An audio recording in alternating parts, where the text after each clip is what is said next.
It's nice having a loader with the power and the hydraulics and stuff.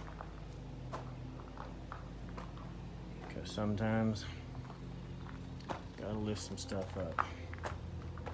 And that's my log clamp where the bolt's sheared off.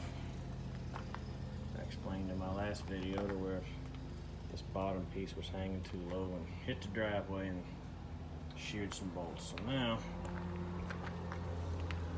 here we are. Sheared bolts. 1, 2. It's got one of those welded on captive nuts on the back there, and that's where those screw into through here.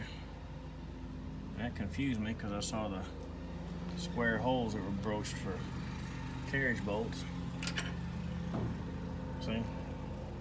Just like up top. So I got carriage bolts for the bottom, and you can't use carriage bolts, you got to use regular bolts. So it's a clearance issue.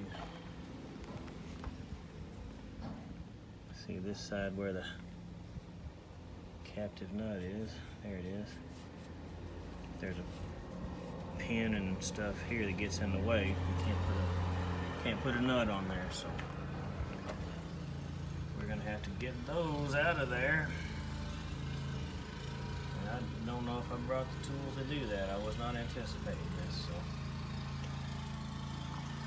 that's the next part of this fun project. Let's do this, as they say.